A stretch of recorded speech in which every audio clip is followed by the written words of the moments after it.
Oi pessoal, nesse canal científico me permitam ser breve, falar rápido alguns assuntos. Bom, essa galáxia, por exemplo, o que a gente está vendo são as luzes que estão chegando agora, nesse instante. Mas o que está lá realmente ninguém sabe. Só uma coisa, as fórmulas de Newton, elas servem aqui para lançar um foguete à Lua, por aí. Mas a nível intergaláctico, com certeza, para mim aqui existe uma massa escura e o espaço tridimensional curvo de Einstein, exatamente a teoria gravitacional de Einstein, tá? Porque ela não pode ter esse formato plano assim pela equação de Newton, pela equação gravitacional de Newton. Ela só pode ter esse formato pela gravitacional de Einstein. Eu não estou dizendo que as equações de Newton não se aplicam. Aplicam, mas aqui na nossa estratosfera e ionosfera. Enfim. Se você ultrapassar a velocidade da luz, você tem uma aceleração negativa e passado, tá? Se você estiver próximo à velocidade da luz, você é uma aceleração positiva futuro, tá? Agora, uma conjectura minha, na velocidade da luz tudo para. Por quê? Se próximo da velocidade da luz futuro, acima da velocidade da luz passado, na velocidade da luz para. Seria o Kairos de Deus, tudo para. Tá? O estado estacionário, de Albert Einstein também. Enfim, eu estou querendo ser breve, eu não posso entrar em muitos detalhes para o vídeo não ficar longo. Enfim, existe uma teoria que aqui no meio tem um black hole, ou black holes, que estão fazendo isso aqui orbitar. Mas eu também, e as estrelas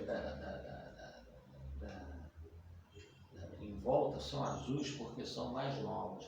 Mas pode ser também um white hole, ou seja, uma passagem no universo que geram estrelas, tá?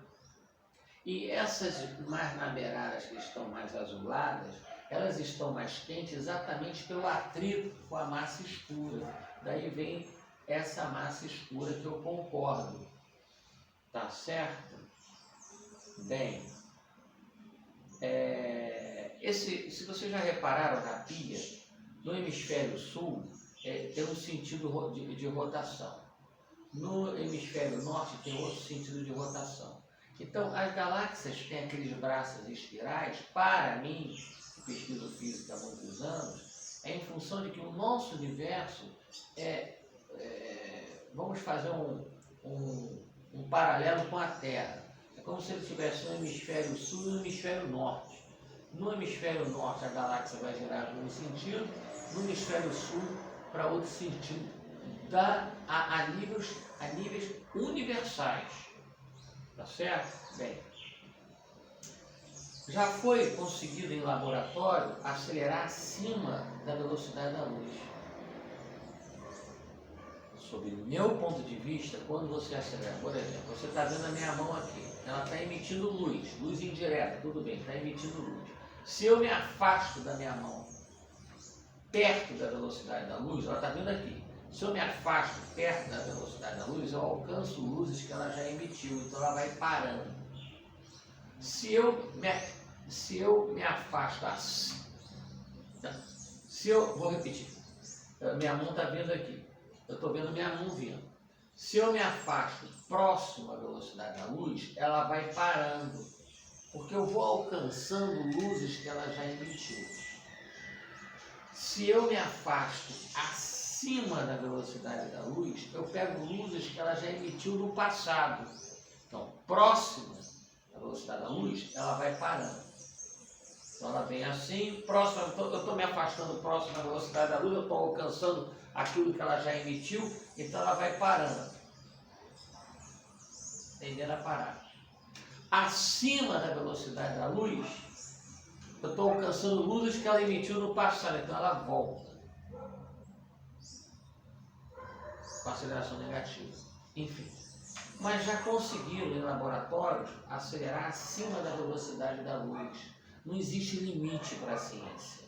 Não existe limite para a ciência. A gente vai conseguir chegar lá. Nós vamos ter, com certeza, um dia, uma aeronave que ultrapasse a velocidade da luz. Só que eu creio que quando ultrapassa a velocidade da luz, vai para uma outra dimensão. Tá?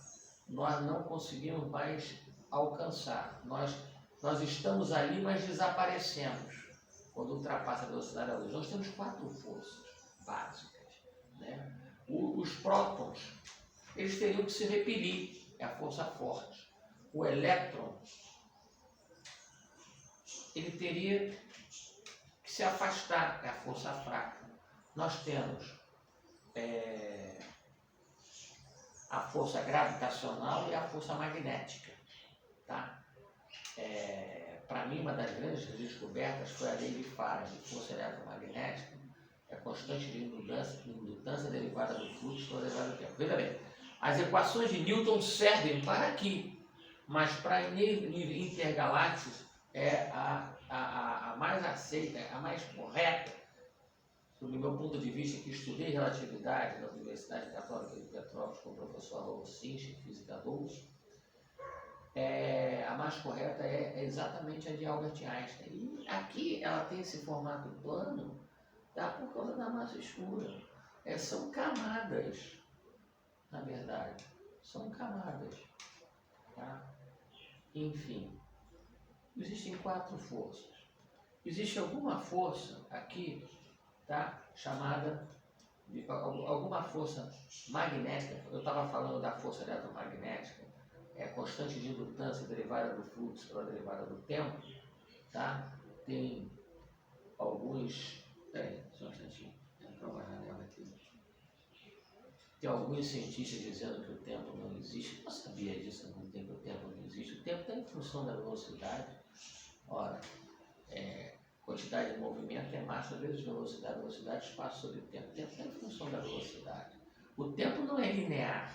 É como o saber. O saber não é linear. Você vai aprendendo. Nunca entra a cachola, entre aspas. Você vai sempre aprendendo. Não ocupa espaço.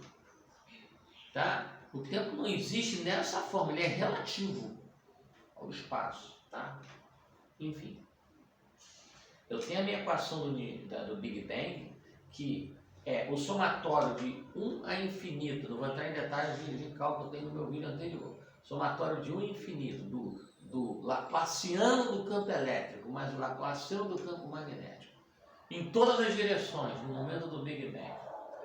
Tá? Dividido pela derivada de um volume de uma esfera, que é 4/3 de PR3.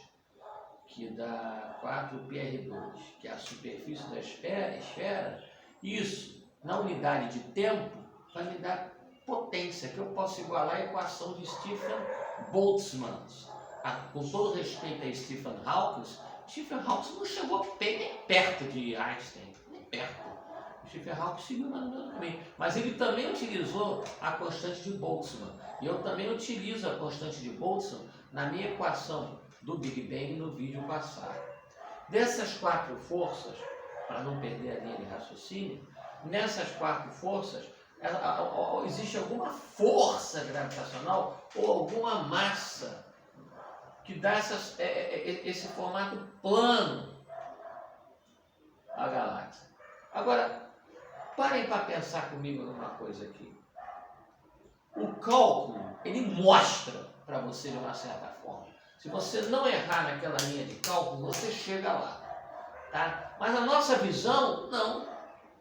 Nem tudo que você vê é o que existe. Não adianta criar super lunetas, como tem agora o... Como é que é o nome desse telescópio agora? Não sei. É o... Puxa vida, rapaz. Espera aí. Telescópio.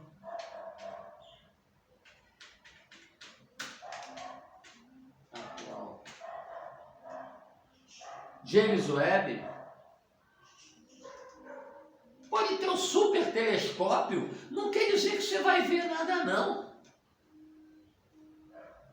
Eu não estou falando aqui no crer para ver, sou cristão respeitando todas as religiões e os agnósticos, mas eu estou dizendo, é pelo cálculo que você consegue chegar lá, vendo, pode ter o telescópio mais potente do mundo, o James Webb, ele não vai traduzir a realidade do nosso espaço, não. É pelo cálculo mesmo que traduz a realidade. Enfim. Eu creio que elas têm sentidos rotacionais diferentes, porque o nosso universo está em expansão, tendo sido originário da poeira cósmica, e eu, como cristão, acredito que houve o Big Bang, alguém catalisou isso, ele se expande, tá certo?